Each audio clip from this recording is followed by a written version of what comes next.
Welcome to the She Found Motherhood podcast. Today, we are so lucky to have Andrea, a mom of two, on to tell us her birth story for both of her little kiddos. Now, despite her having some significant challenges during the delivery and postpartum, she really learned from that experience and made huge changes to prepare better for postpartum with her daughter. And she talks about that. She talks about birth experiences and actually what it feels like to labor with an epidural. So we're really excited to hear from her. Today's episode is sponsored by our online prenatal class. We are rejigging the whole thing. So until the end of 2020, it will be the lowest price it's going to be for a little bit. So jump on that opportunity. It's called the Masterclass in Labor and Delivery. One thing we really go in depth about, which we'll talk about today in our podcast, is actually preparing for the postpartum period and how important it is. So we go through some step-by-step ideas about how you can better prepare for that postpartum time for when you bring home your little newborn baby. And also so important, how you can really set yourself up for success in terms of caring for yourself during that time. So let's get on with the show. Welcome to the She Found Motherhood podcast, where our goal is to support you in the journey from pregnancy through to parenthood. We are so passionate about this time in a woman's life, and we want to make sure you have fun and reliable information you can trust. She Found Motherhood podcast is meant for general medical information only. The content of this podcast is not intended to be a substitute for professional medical advice, diagnosis, or treatment. This does not apply to every situation. If you have questions or if you have received different advice, please contact your healthcare provider. Always seek the advice of your physician or other qualified health provider with any questions you may have regarding a medical condition. Hey, Andrea, thank you so much for joining us today on the She Found Motherhood podcast. We do love birth stories, and you have a couple for us, I understand. I do, yes. So I've got, the first one is of my son. He's now 3.5 years old. And then there's the story of my daughter, who she just turned 8 months old. Oh, that's so lovely. Why don't we start off by you telling us a little bit about yourself?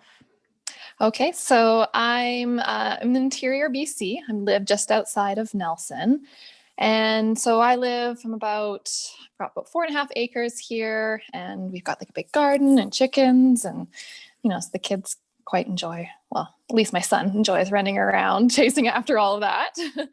And when I'm not sort of on maternity leave, I also work as a chartered professional accountant in town. Very cool. So why don't we start off about you telling us about kind of your son and whatever you feel comfortable to include. So some people have struggles with infertility, some people have easy pregnancies, some people have hard pregnancies, then there's the delivery and the postpartum. So whatever you kind of feel you'd like to tell us about, that'd be lovely. Sure, yeah. So with Jamie, he was planned pregnancy.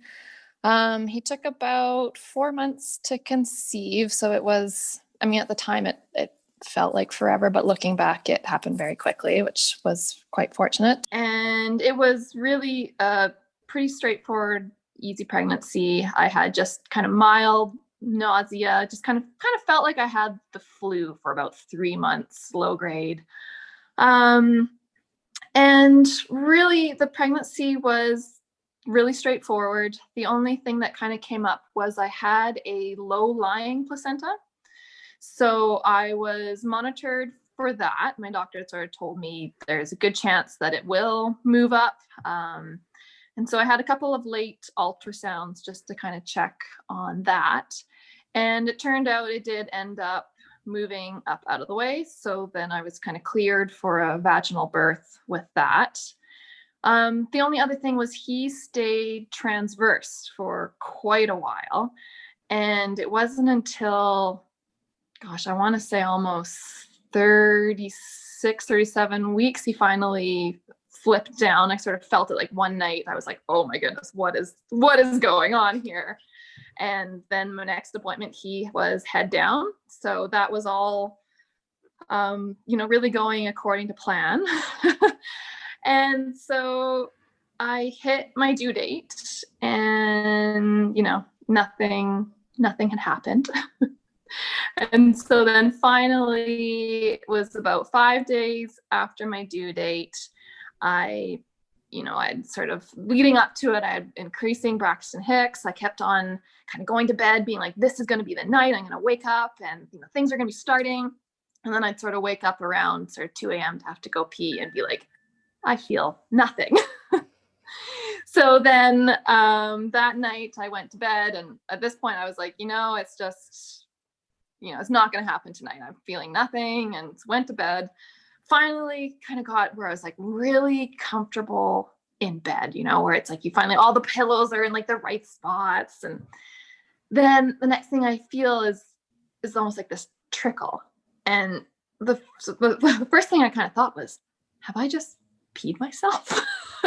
And so I kind of get out of bed, and sure enough, I'm still kind of leaking, and turn on the light and wake up my husband. And I'm like, I think my waters have broke. And because I'm still kind of like, I'm not sure. And so I do the whole, I'm like, well, the fluid's clear, it's odorless. And so we're both kind of like, what do we do?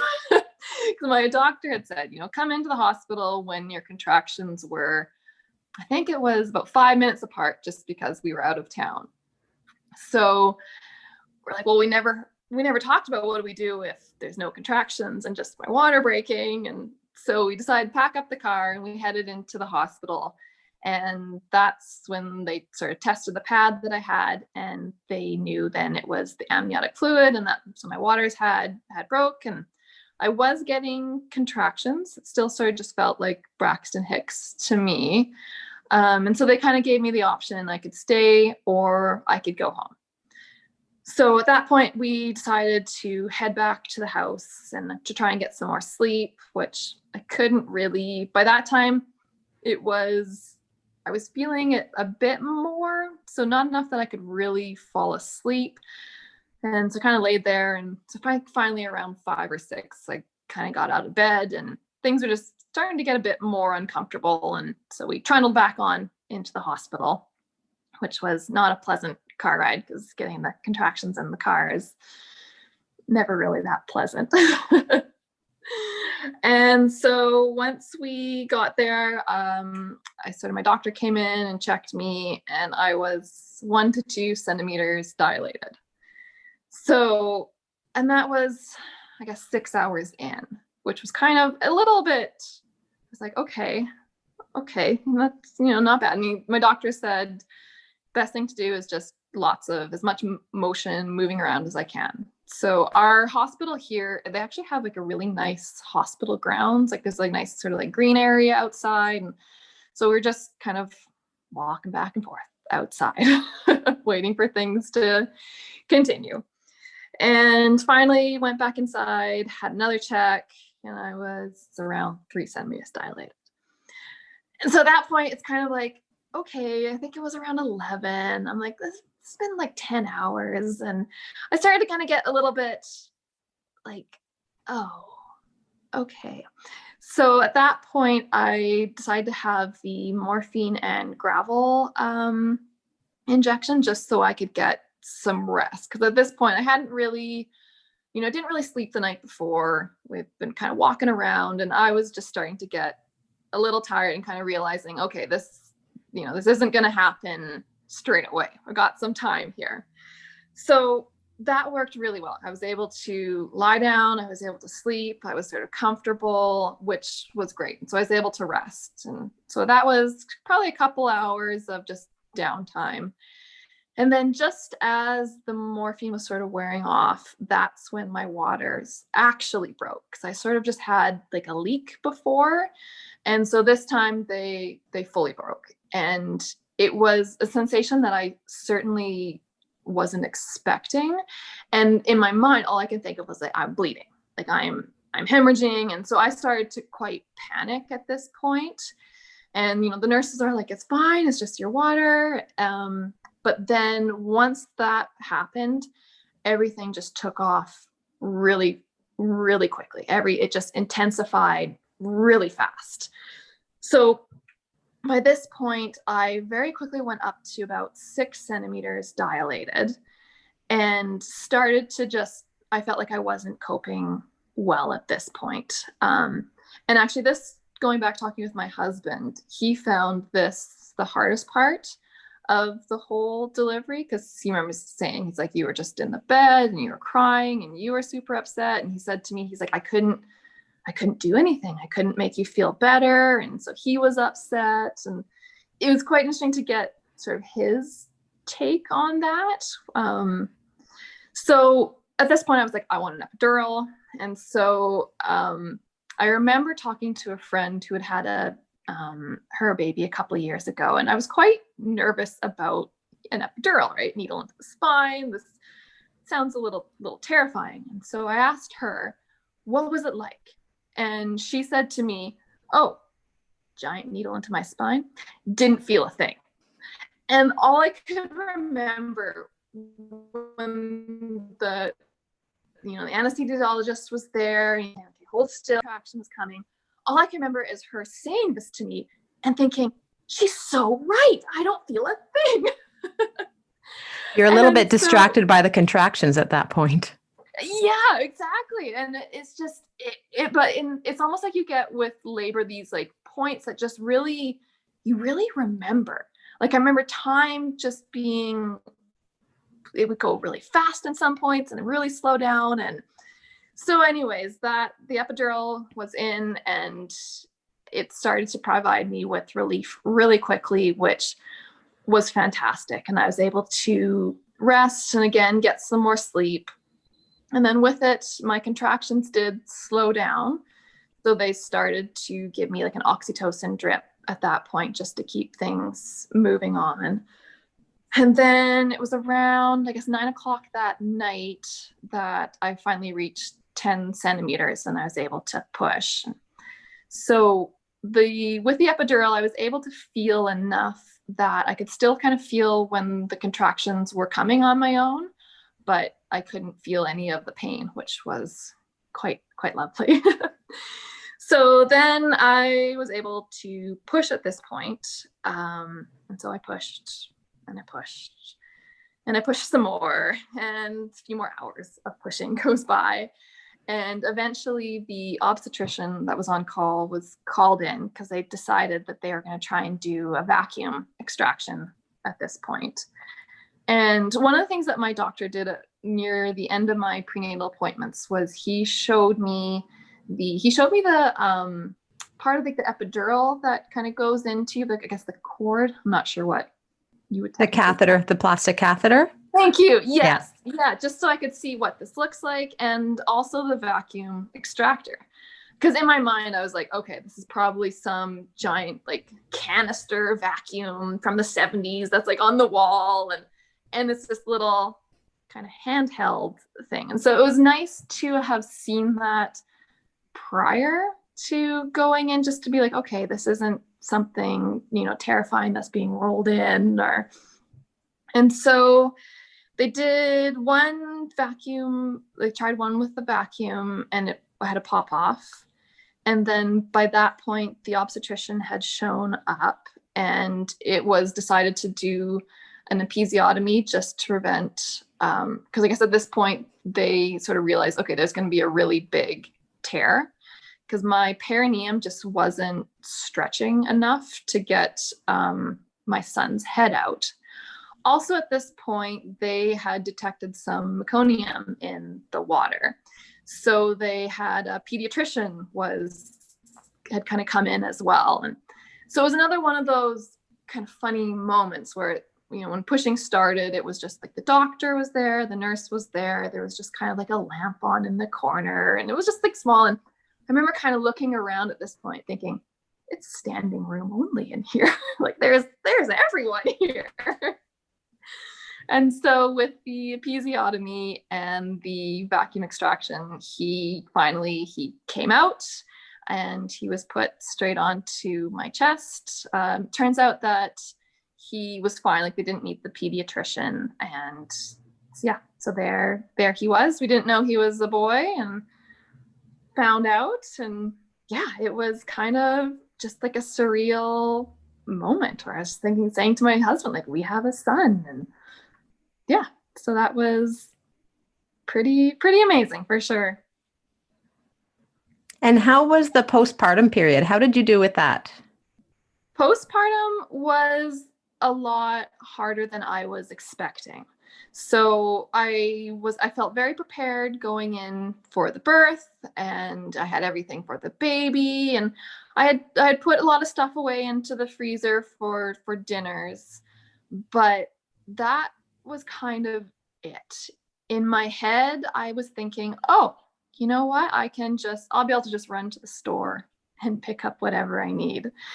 And I didn't expect to have as hard of a recovery, I guess, as I did. And so I remember it was about 4 days after my milk came in that morning, and I was so engorged, and it was painful. And my husband had gone back to work at that point, and I would just remember crying. And I called my mom because I was out of these really soft maternity pads that I had. And because with like the episiotomy, I was just like, anything rough just sounds just so painful at this point. And so I called her in tears. I'm like, can you run to the store and get these pads for me? And so luckily she did, and she came out. And at that point, the public health nurse also called to do like a home check. And so she came by as well. And so it turned out I was sort of flagging pretty high on the postpartum depression and anxiety scale, in the anxiety side of things. And so it definitely helped to get sort of like the help came to sort of help me there. And then I was trying to really get back to normal life as fast as I could. And it was about 10 days later, I was just up and about, and I was going to go out and actually plant some more. It was in the spring. I was going to go plant some more spinach in the garden. And I was in the kitchen, and suddenly I felt like a bit of a trickle. And I was kind of like, okay, this is weird. But I'm like, I just got up, so, maybe it's just kind of like a shift of gravity. And then that trickle felt like it was picking up. And so I'm like in the kitchen, and I quickly kind of drop my pants, and I realized I have just soaked this pad within sort of seconds. And they sort of gave me the talk before I left the hospital about like the risk of postpartum hemorrhage. But when I talked to my doctor afterwards, they sort of said like, oh, it's pretty rare. Like once you kind of left the hospital, it's fairly rare. And so I was like, okay. And then, so as soon as I saw this was happening, I kind of realized, okay, we need to get back to the hospital right now.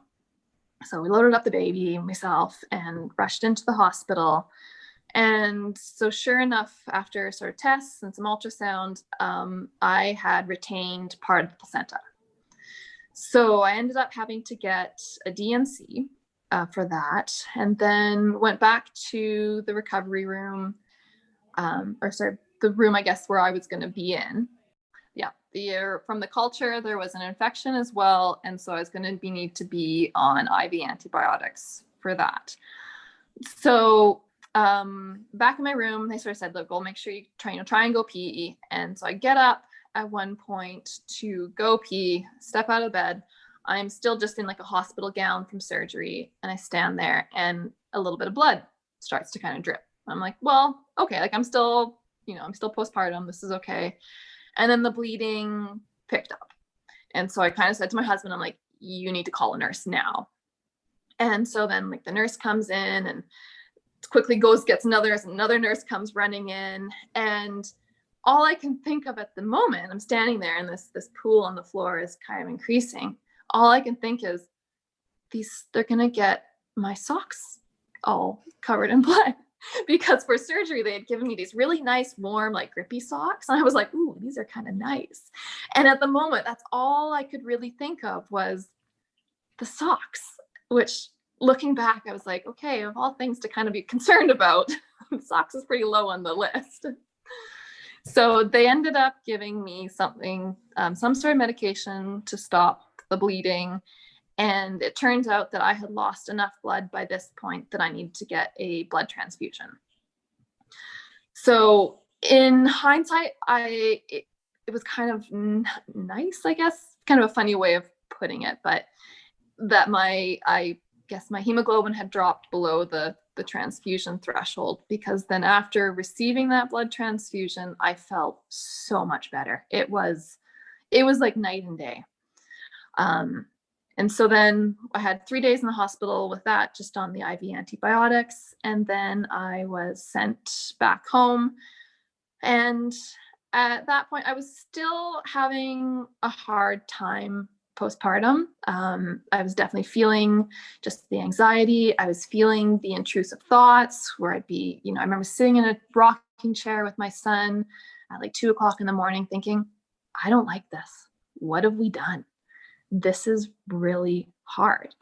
And then feeling so guilty about having these thoughts, being like, I should be happy about this. I'm blessed with this like lovely child. And so the cycle would kind of continue with that. And then throw in as well, just from kind of the trauma of having the hemorrhage. At that point, I realized, okay, I need to get some more help. Like this on my own here just isn't cutting it. And so I ended up seeing a counselor, just for, kind of dealing with the trauma from the birth and just like with the intrusive thoughts. And one of the things that she sort of had told me was, well, you need to make sure, like, are you getting enough rest? Are you getting enough food throughout the day? And these are two things that I definitely wasn't getting enough of. And so it was just kind of having to sort of shift my priorities to make sure that I was resting when I could, and, making sure that when I'm hungry, I am eating. And the other thing that really stuck out for me, especially with the intrusive thoughts, is she's told me a thought is just a thought. It's not a fact. And it kind of made it's like, okay, it's okay to have these thoughts. It doesn't mean that I'm going to act on them. I remember she sort of said, like, well, if someone showed up in the middle of your night when you're having a hard time with the baby and said, hey, we'll take the baby then, and, you don't have to have it anymore, like, would you do it? And I was like, no, there's no way I would. And so that was it. She's like, it's not a fact. It's just, and so it was kind of one of those things to just observe the thought as it comes through, and then just to, this is just a thought and that's okay. And that really sort of helped the process. And then eventually, hit my kind of groove as a new mom, and things started to get a lot better and a lot easier. Yeah. That's so incredible. And I think, I think you're 100% right. We do not prepare enough for postpartum, for that kind of fourth trimester. We focus so much on the birth experience and preparing for that, but we don't often focus on the fourth trimester as that postpartum period as much. And we've done a podcast on, I don't know if you've heard of NESTs, but it's like an acronym for nutrition, exercise, self-care, time for self, and there's another S there somewhere, all around self-care and preparing for postpartum supports. That's it. So making a postpartum plan before you have your baby, right? And the other thing, right? And the other thing is around those kind of obsessive compulsive disease or obsessive compulsive thoughts. And those are those intrusive thoughts. They're very normal postpartum. They're very normal, but you're 100% right. They are just thoughts. That's not necessarily what you believe and feel. It's just a thought that comes through your head. And so they're very, very normal postpartum. It's only when it starts impacting your function that it becomes worrisome. So if you have intrusive thoughts about driving with your newborn, and then you actually stop driving, so you can't get to appointments, you can't connect with your community, that's when it becomes a problem. But those thoughts are very normal. And I don't think we know that going into postpartum. Yeah, like I felt very much like I had a birth plan and all this. I had zero plans for postpartum other than, I'm going to take my baby home and I'm just going to, get back to doing what I normally do. And it very much wasn't that way. Yeah. And in our prenatal class, we have a whole section on newborn and postpartum, but we have a whole kind of talk around preparing for postpartum, because it's such an important piece of the puzzle that we don't talk about enough in our community, in our society around childbirth. Yeah, totally. Like, I feel like it can really set you up a lot better than I had myself set up for it. And so going into, for my second child, I was definitely like, okay, fool me once. And I was not going to make the same mistake with that. And so with her, I definitely had way more of a postpartum sort of game plan going where I was like, okay, yeah, the she's got some diapers and that's pretty much all she needs. And the rest of the focus is going to be on what am I going to need to get me through this time. Yeah. So how did the birth of your daughter go? Like, how was that experience compared to your son? Yeah. So it was kind of night and day for sure. So I found the pregnancy a lot easier kind of mentally. Like there wasn't, so much of it was something that I had experienced before, right? There's all these like, oh, that's twinge. What is that? And it's more, I've had that before. And the pregnancy went by a lot faster, I found, because I was chasing around a 2.5-year-old the whole time. And so in a lot of ways, it was easier because I felt like I just didn't have that time to really be super tired. But in other ways, physically, it was a bit more of a challenge because I did have a bit of incontinence throughout her pregnancy and just like a lot of pelvic pressure. After my son was born, I did see a pelvic floor physiotherapist. And I can't recommend this enough for anyone who's having any trouble postpartum. It's so worth the investment of time and money to get to see someone and to help you sort of repair and recover from sort of childbirth. And so I saw her throughout my pregnancy, which helped a lot. And yeah, like her pregnancy with her was really, really straightforward. I was even more overdue with her. I think it was 41 weeks in one day. I was starting to be like, this time I was like, okay, I know what labor feels like. Like I know what to expect and I'm going to know when it happens. And I remember kind of getting further along being like, maybe I don't. Like maybe I don't remember. And so finally it was one evening where I'd been getting Braxton Hicks for almost a month, it felt like, and they were kind of picking up intensity but nothing was really happening. And so I went to bed, couldn't get comfortable, finally got up and had a shower, got out of the shower, and still just the Braxton Hicks. They're painless. But I actually started to time them because I was like, this just feels like a lot. And they were kind of regular and they were lasting kind of 30 seconds to a minute. And I was like, this just feels, I'm like, I just don't know. At this point, I'm like, I don't know, which I couldn't believe because I was like, I've done this before. I should know. And so we all kind of bundled up. I was like, let's go to the hospital and just get sort of checked out. And so we dropped my son off at grandma's and we go to the hospital and they sort of set me up to the fetal monitoring. And sure enough, they're like, yeah, you're having contractions and we're going to keep you. And I kind of kept on thinking, but I'm not in labor. I'm like, I think they made a mistake. I'm like, they're going to check again. They're going to send us home because this isn't labor. And so at this point, I went straight for the morphine and gravel shot because I was like, I want to be able to rest. Because I remember from my son, I got tired. And so at this point I was like, you know what? I'm just gonna get a good night's sleep here and we'll see what's happening in the morning. And so in the morning, they kind of checked me and I was 3 to 4 centimeters dilated. But still just in my mind, I'm like, I'm still not having contractions. Like this still just feels like Braxton Hicks. It's painless, but okay, they still want to keep me. So I guess we'll stay. And then my doctor she said that I could have my membranes, that they could break my water. It was up to me if I wanted to or not. And so I kind of hummed and hawed about it.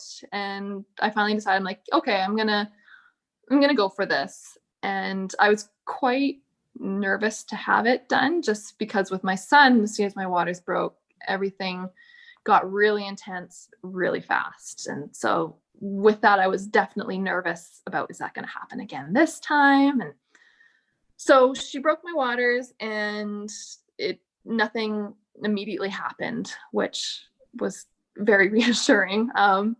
And just at this point, I just started walking the hospital corridors, and the contractions at this point now were picking up. And I was able just trying to do some squats to move around. And things were feeling really good. I felt, because everything I had gone through before, it didn't feel so foreign.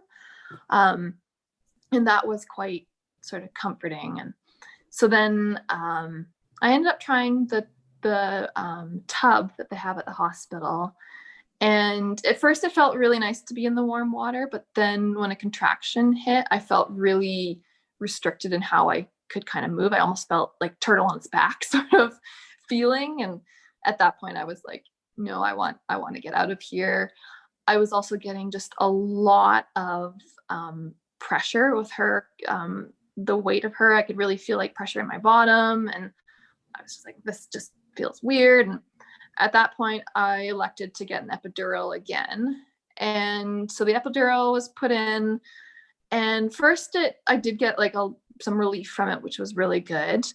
But then I started to feel like the pressure of all the contractions. So when they do like the ice cube test on you, I couldn't feel any of the ice. But then with each contraction, it was just building, and I could feel more and more of just this pressure. And so then it went pretty quick from that point. I think, so they broke my waters around 1:00, and I was able to start pushing at like 10 to 6, I think it was, by the time I was fully dilated. And so again, I could feel all the contractions. I could feel all of her kind of movements inside, like when she was crowning. And this time it was just 40 minutes of pushing, and then out she came. With both of my kids, we didn't know what we were having. So, they put her on me, and I remember looking at her and being like, she's a girl, and saying to the nurse, is she a girl? I needed almost that sort of confirmation. And yeah, so we both did really well. I only had a 2nd-degree tear with her, whereas with my son, I had the 3rd-degree plus the episiotomy. So afterwards, I felt a lot better. And there was a bit of stitching, and I went to the recovery room. And this time, with my history of hemorrhaging, they were kind of a lot more prepared as this being a potential. So the nurses said to me, when you first get up to go to the bathroom, call one of us and we're going to come with you. And they also kept my IV port in for the first 24 hours. I think they said they were going to keep it in. And so sure enough, I go to the bathroom. The nurse comes with me, and I start hemorrhaging again. So this time, it was a little bit scary when it's happening again. I kind of remember thinking, oh man, this is happening again. But the 2nd nurse came in really quickly, and because the IV was already in, they were able to give me I can't remember the name of the drug, but it was something to start me clotting really quickly. And then they did an oxytocin drip throughout that night. So I didn't need a transfusion that time, which was great. And that was pretty much the end of the hemorrhaging for me for there. And my uterus was contracting down fine by that point. And they sort of sent me home 3 days later. And they were monitoring me for retained products again. So before I had left the hospital, they did like a bedside ultrasound, which was a bit inconclusive. They couldn't say for sure that there was nothing left behind, but they were like, we think everything is gone. And so a couple weeks postpartum went by, and I was still bleeding fairly heavily.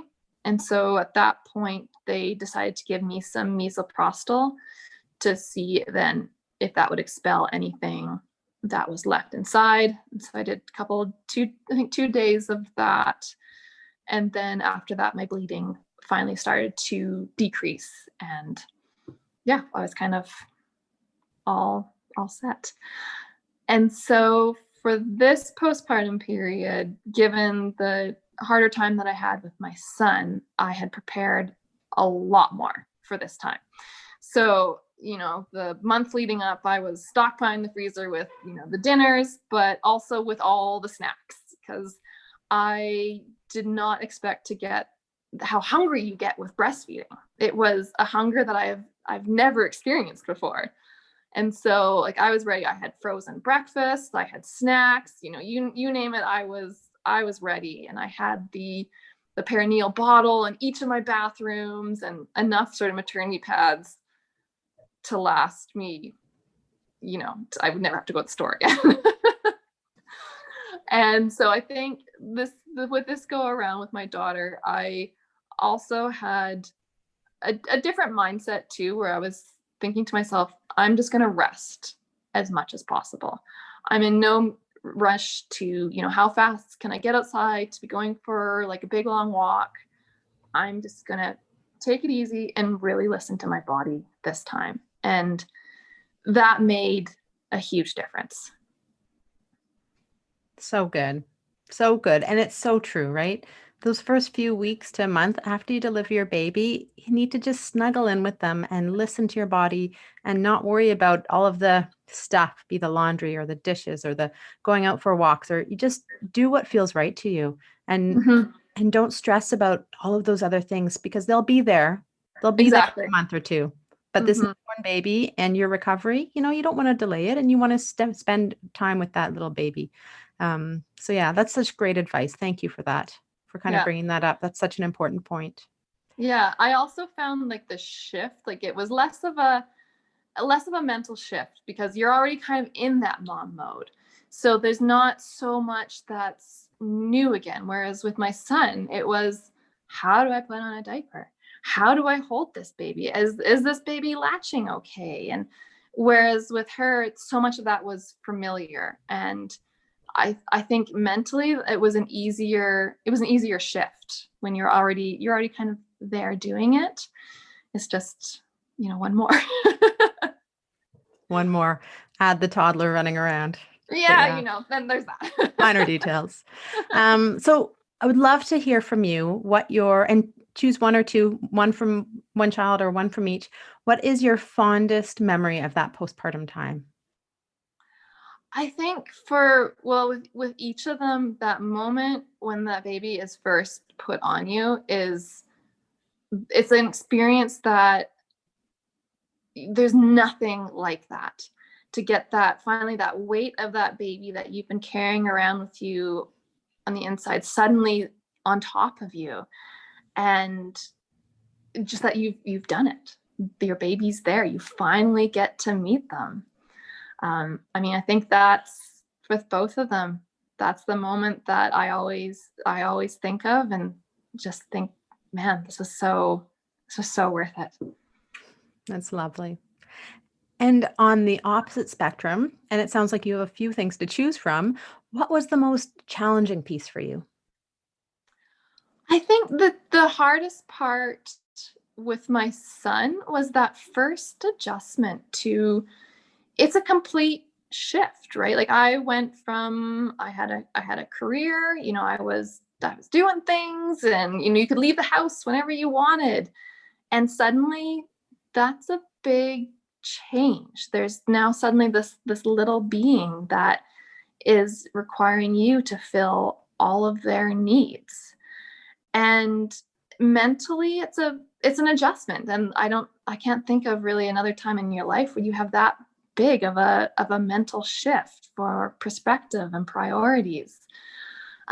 So I think that was the hardest part. With my daughter, one of the hardest parts was kind of almost grieving that my son was no longer going to be an only child. Like, while there's all this excitement of this new baby that's coming, there was also part of me that felt almost guilty, where I was like, how could I do this to him? And just kind of going through almost the grieving process in that regards, that you know, this relationship that I have with him, where he is our only child, that's going to change. And you know, with that is going to bring some amazing things, but just to also kind of honor that this is changing and these are emotions and it's okay to feel this way. Yeah. That's so true. That's so sweet. But those But I bet you they love each other. Well, she's still pretty young, your daughter, but I know my kids, I had the same feelings, but my kids are best friends now. They're 6 and 8, and they will play for hours together. Most of the time well, sometimes not so well, but it's so special watching that bond between them, right? Oh, totally. So Yeah, he just loves his little sister, and it's just like the cutest thing where he's like, "Can I hold Ava?" and gives her kisses. And I mean, it's just like, oh my goodness, the heart melting. so sweet.